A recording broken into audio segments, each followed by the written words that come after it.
isang umagang nakangiti, at ikaw ay ang lupa, sinuyo ng bituin. Di mo man silip ang langit. Sabi niya sa kamay naalala ko, sa lahat ng nilikha ng Diyos, tao lang ang hinanda niya ng kamay. That is very beautiful. Lahat sinabi niya, let there be light. Di ba? Ganyan, let there be angels, lahat animals, ganito. Pero tao lang ang hinawakan niya ng kamay. Di mo man silip ang langit. Di mo man silip, ito'y nandito pa rin. Kung ang lahat ay may katapusan, itong paglalakbay ay makakarating din sa paruroonan. At sa iyong paglisan, ang tanging pabaon ko ay pag-ibig. Welcome to the Music of the Gospel Sunday Reflection. Mga kapatid, napaka-espesyal po ang ating pagbabagian natin. At ito pong napili nating pamagat sa linggong ito, sa kamay ng Diyos. Ito po ay naangkop din po sa pagdiriwang natin sa All Souls Day na pinagdiriwang natin ngayon itong linggong ito. At mga kapatid, bago ang lahat, maraming salamat sa inyong paging bahagi, nagbabahagi, at nagkukomento, nagla-like doon sa aking Music of the Gospel Sunday Reflection, sa aking dalawang account sa Facebook, at ganoon din po sa aking YouTube, The Mag Channel. At again, walang sawang pasalamat po sa inyo sa walang sawang paging bahagi nyo sa Music of the Gospel Sunday Reflection. Siguro magtatanong tayo o magtatanong kayo, Father, bakit naman yan ang napili ninyong pamagat na sa iyong mga kamay? Bakit? Dahil napakaganda mga kapatid, sa unang pagbasa natin, from the Book of Wisdom, sa una pa lamang bahagi, sinasabi na dito, the soul of the just are in the hand of God. Are in the hand of God. Sa kamay ng Diyos. So sa kamay ng Diyos, ano bang pagkaintindi natin sa kamay ng Diyos? Patikim mo lamang ito sa kamay ng Diyos.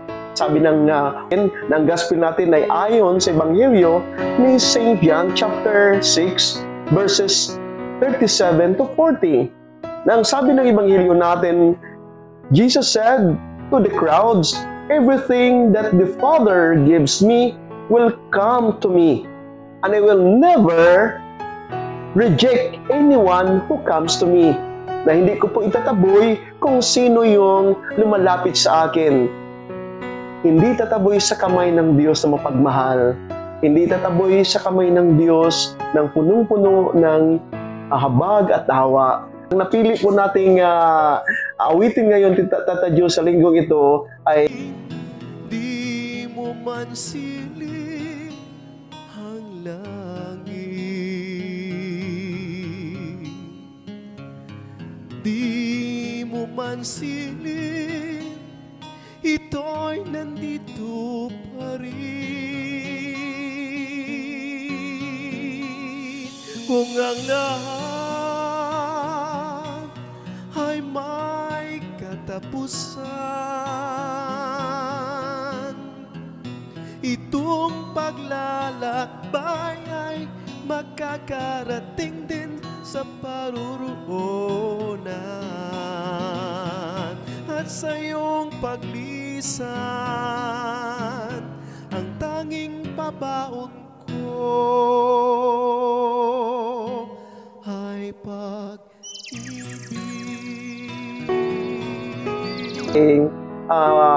Ang tanging pabaon ko ay pag-ibig.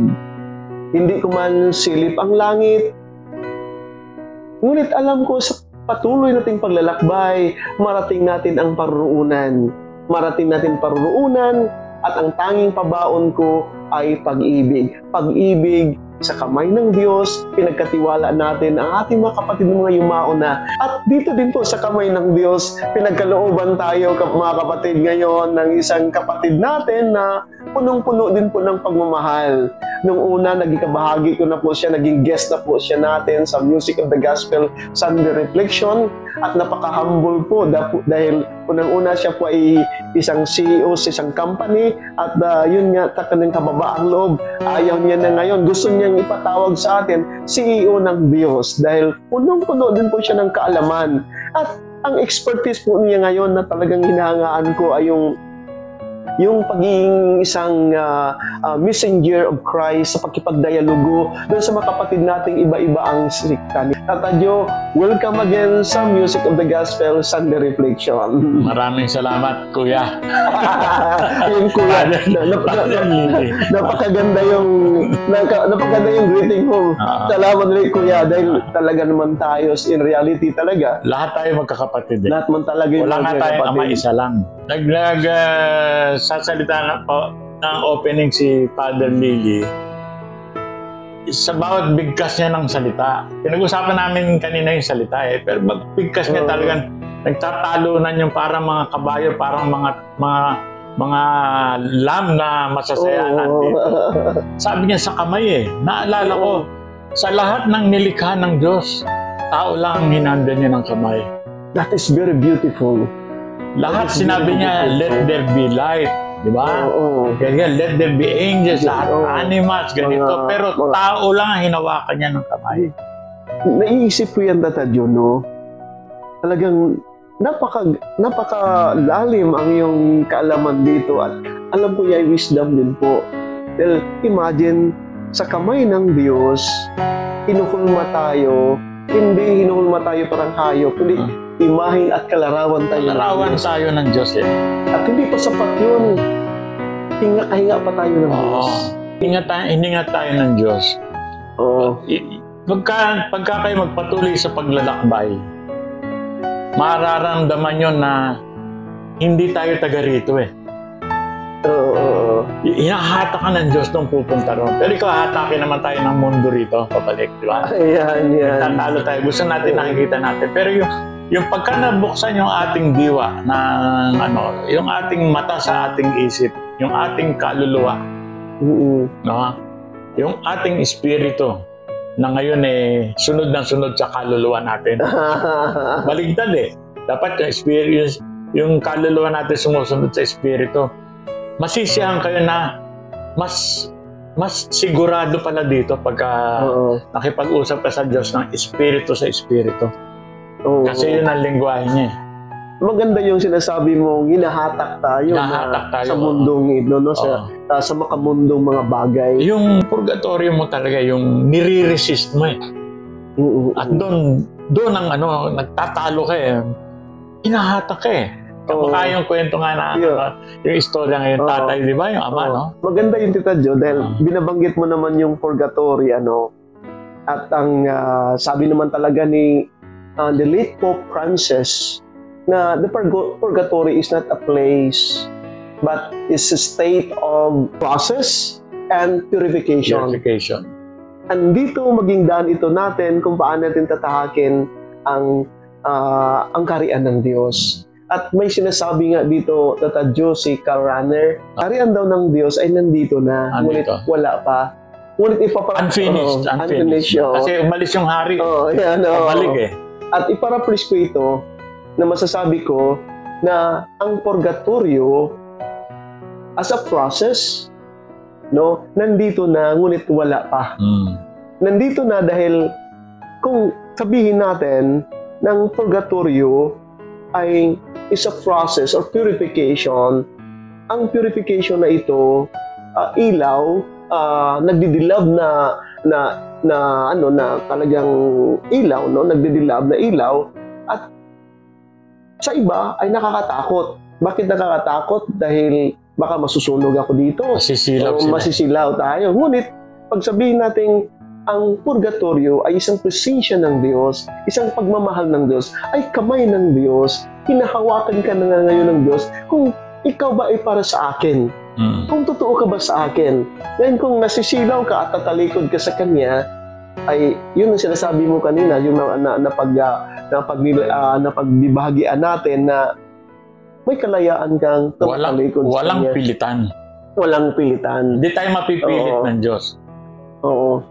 Yan ang isang kapangyarihan ng tao na kapareho ng Diyos.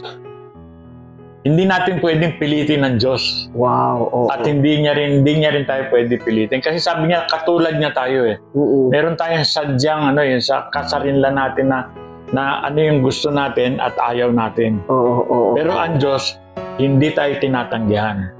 Tama ka dyan, Tata Jo. Diba? Yung sa alibughang anak. Oh. Nung ang anak lumalapit sa kanyang ama, nagsasabi, Ama, kukunin ko na yung mamanahin ko, tatalikod ko na sa'yo, tatalikod ako sa'yo. Ngunit yung ama ay, para bagang, kung ilagay ko lang yung sarili ko sa kalagayan ng ama, para bagang yung pagmamahal ng ama ay hindi nawawala. Sige anak, kung yan ang makapagbigay sa'yo ng kasayahan, kung nakita mo na yan ka magiging matagumpay sa buhay, sige, go ahead. Go ahead. May kalayaan ka. Ngunit, again, nakikita natin na iba pala. Oh. Iba pala ang marating natin pag tumatalikod tayo sa Kanya. Oh. Iba pala pag sabihin natin, i-reject natin ang kalooban ng Diyos, ay nagunyan nun yung miserable na buhay.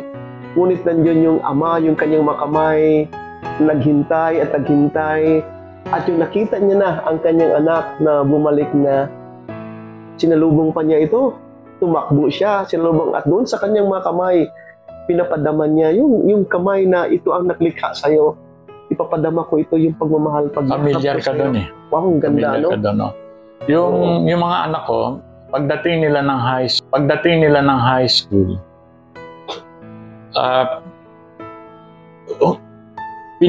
pinipili namin mag-aral sila sa eskwela na malayo sa Maynila. Katulad ni Dorothy. Oo. Doon siya nag-aral for 4 years, doon siya nag-aral sa Tagaytay.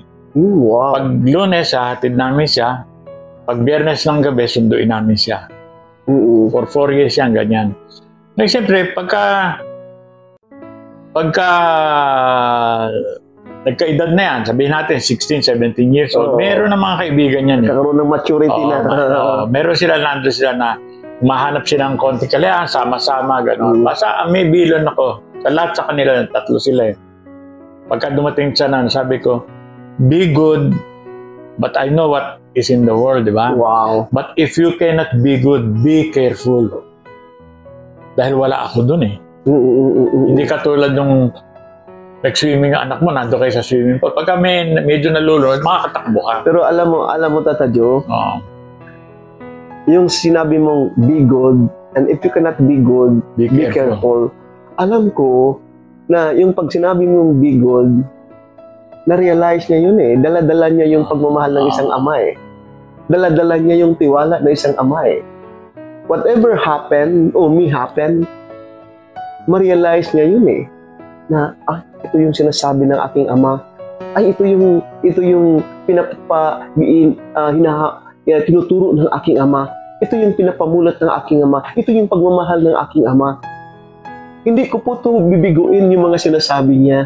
So, napakaganda, Yes, wala ka doon. Ngunit, may pabaon ka. Yung pabaon ka. Nung sinasabi natin sa awiting ito, ang tanging pabaon ko ay pag-ibig. No? Hindi man sinasabi ng awitin na hindi ko man silip kung anong nangyari sa iyo doon. Ngunit ang pabaon ko ay pag-ibig. Hindi mawawala yan sa iyo, anak. Hindi hihingi sa atin ng Diyos na to look good or to act good. Be good. Be good. Sadyang kabutihan ka. Yung sinasabi mo na be good, dahil unang-una, nung nilikha tayo ng Diyos, ang tanging hinahasik ng Diyos sa atin, walang iba kundi sabi niya, that is good. Good.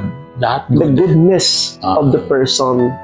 Now, what is inside us, that is good. Ang nangyari lamang, Yung sinabi mo na hinahatak tayo sa mundong ito, no, hinahatak tayo sa mundong ito. At naalala ko rin po dito, Tata Jo, na yung isang bata, pag siya ay pinanganak, no, pag siya pinanganak, pag luwal pa lang niya sa sinapupunan kanya niya, umiiyak siya. Kasi hinarap niya yung mundong ito. Pero pag ang isang tao naman, pag mawala na ng buhay, tahimik na siya. Kabaliktaran naman, yung mga tao naman na mga mahal niya sa buhay, nakita yung bata as a gift, biyaya ng Diyos, masaya sila, wow, bagong buhay. Ngayon, pag mawala naman ang isang tao dito sa mundong ito, yung mga nakapaligid sa kanya, sila naman yung iiyak. Yung napakagandang comparison niyan, dahil yun nga, ang isang tao, siya umiyak, hinarap na yung mundong ito. Ngayon, pag nawala na siya, alam niya na tahimik na siya. Lalong-lalo na pag may mga sakit, lalong-lalo na pag may mga, for example, nagkakaroon ng cancer for how many years, how many, araw, gabi. Lingering suffering of pain. And after that one, nandoon na. Tahimik na siya. Nandiyan na siya sa kamay ng Diyos. Siguro, ito napakagandang, na sa kamay ng Diyos, na yung pagmamahal, na hindi ka pababayaan ng Diyos. Sa Ebanghelyo nga talaga natin, napakaganda dahil kung sino yung lumalapit sa Kanya, ay hindi niya ipagtatakwil. Hinanap-hanap pa nga niya doon sa libugaan, doon sa The Good Shepherd, di ba? The Good Shepherd. Hinanap-hanapan niya dahil ayaw niya na mawalay ka sa aking makamay. Gusto kong nandyan ka palagi sa aking makamay. Dahil ito na ang tanging paraan. Kung galing ka sa aking makamay, gusto kong babalik ka rin sa aking makamay. Nabanggit ni Father Lily kanina yung pagsilang, gaganon eh. Oo. Iiyak yung bata eh. Oo, iyak. Para yon makahigop ng hangin. Yun ang buhay ngayon. Alam nyo ba, yan yung alphabet, yan ang Aleph, A, letter A sa salitang Aramaic nila Jesus. Kaya pahigop eh. Pag namatay ka naman, bubuga mo naman. Sinoli mo na yung breath of life mo. Kaya parehong pahigop, tas kinuha. Siya nagbigay sa atin, siya yung Ito nga yung pagdaan natin dito. Lahat ng pasakit natin na daranasin ay may kahulugan niya. Pag yan ay tinanggap mo at sinabi mo sa Panginoon na may nakasakit sa'yo. Oo. Siyempre, una mong gawin, gusto mong maghiganti. Pero pag tinanggap mo, sabi mo, sige, patatawarin ko yan, Lord, sa'yo na. May biyaya sa'yo eh. Yun ang purgatorio mo. Wow. Parang kay Jesus, wala naman siyang ginawa, pero sinabi niya, patawarin mo ito, Ama. Hindi nila alam ang ginagawa nila. Ganon din tayo. Kayo, yung ating purgatorio ngayon dito, pag nasaktan ka, hindi mo na pinapansin yon. Hindi. Kaya, sabi, may ginawa sa'yo, lagi mo natatanda, lagi sa'yo mapapaalala. Kaya para mawala yun, grasya yung makalimutan mo yun eh. Oo. Di ba? Forgive, forgo, forget, forgot. Wow. Yeah, alam mo, Kuya Joe, napakaganda, yung sinasabi mong, naalala ko lang ito, yung binabanggit mo yung breathing natin. Dahil, ang tao, yung wala pa siyang buhay, siyempre wala pa siyang hinga. Nung hininghan siya ng Diyos, nagkakaroon ng buhay. Yung sinabi mong, ngayon nagkakaroon siya ng buhay. Yung hinga niya ngayon ay hinga ng buhay. Ang hinga ngayon ay galing sa Diyos. Tingnan natin si Jesus. Nung si Jesus ay nakabayubay sa taas ng cross, bago siya mawala ng buhay, kuminga siya. Parang itong hinga, Panginoon, ay galing ko, Ama, galing ko sa'yo. Ibabalik ko to sa'yo. At pagbabalik ko sa'yo, parang galing ka sa aking makamay, nasabi baga ni Jesus din po sa taas ng cross, sa iyong makamay, itagubilin ko ang aking espiritu. Napaka-symbolic pala talaga yung ating makamay, Nakatayo ng Diyos sa kanyang makamay dahil yung makamay na yan ay mapagmahal. Hindi kaya ganoon din po sa atin na kung sabihin natin na mga anak tayo ng Diyos, yung mga kamay pala natin ay isang kamay ng Diyos na hinuhulman niya at marunong din po tayong magmahal sa kapwa. Ito mga kamay natin, wag nating gamitin ito para parusahan o para magsampa o pumamatay ng tao o gumawa ng masama, kundi nandyan sa atin ang kabutihan. Kasi natatandaan ko, yung mga taong makasalanan ng panahon ni Jesus, di ba? Yung mga Hudyo, pag may kasalanan sila, pinapatong nila sa batok nung kambing yung kamay nila. Oo. Di ba? Tapos pinapaalis na nila. Nilipat nila yung kasalanan doon, di ba? So lahat ng sumpa na kuha sa kanila, inililipat. Kaya tawag doon scapegoat. Siya nakawala, pero yung goat na magdadala ng kasama. Kaya tayo, pagka tayo may mga nakakasama, mga anak natin, kaibigan natin, lalo yung mga paslit, pag pinatong ang kamay mo, huwag mo susumpain, laging God bless you. Yung kabataan namin, si Pugo at saka si Bentot, di ba? Pagka umalis si Bentot, tang, sabi niyan, aalis na ako, sabi, Testigo Santo. Testigo Santo. Maraming tanong mo yan, matatanda, hindi alam yon. Sabi, be a Christian witness. Kaya pagka nabuhay tayo, be witness na nasa iyo ang Diyos. That is why, very important doon sa mga latest, mga gospel na darating, doon sa sabi niya, blessed are the peacemakers because they are like God. Wow. Because God is a peacemaker. He wants you to be at peace. Kaya kita iligtas dyan. Huwag ka matakot sa akin kasi ako talaga ang last help mo Pag ihambing natin ito sa kasalukuyan ting panahon, pag we are also peacemaker, we are acting like God. Acting like God. Yung mga kamay natin, we are being God. Now, ngayon, yung mga pangyayari sa ating kasalukuyang panahon, lalong-lalo na yung matinding korupsyon natin, na sana na pagdasal natin sila, mamulat sila. Na yung mga kamay ninyo ay kamay ng Diyos. So, possibly, naging sumpa yun. O naging sumpa yun na sana yung mga kamay na ito, ma-realize natin na gagamitin ito sa paggawa ng kabutihan. Dahil itong mga kamay ito ay mabuti. So, kailangan natin kabutihan din po. No? At siguro, Tatadyo, makikita natin sa panahong ito na yung sa awitin nga natin, ang tanging pabaon ko ay pag-ibig. Yung mga mahal natin sa buhay, dinadalaw ngayon natin sa panahon ng undas, no? Nagdadala ng pagkain, ano-ano pa yon, an expression of pagmamahal din. Na kahit pa man sabihin natin na, minsan kasi very Filipino to na talagang alam naman natin na hindi talaga yon na physically na kakain talaga, figuratively, nagdadala tayo doon ng pagkain, an expression of our pagmamahal sa kanila. Tanging pabaon ko ay pag-ibig. At yun nga, hindi ko man masilip ang langit, ngunit alam ko yung paroonan mo ay dahil ay pag-ibig ang Diyos, ay kamay ng Diyos ay pag-ibig, secure na secure ka. Ngunit at huwag nakakalimutan talaga po natin na para maalala natin, titingnan lang natin yung mga kamay natin. Nagpapaalala na sa atin na ito ay makamay ng Diyos. At ang ating makamay, ginagamit natin sa paggawa, paglikha. Sa mga bagay na ginagawa natin, maalala natin ito'y kamay ng Diyos. At again, ginagawa ito, kung likha tayo ng Diyos ayon sa pagmamahal, nawa ito makamay na ito, lumikha din ng mga kabutihan. God is a creator. Yeah. He is not a destroyer. He is not a destroyer. Tayo rin dapat ganon kung talagang anak tayo ng Diyos. Yeah.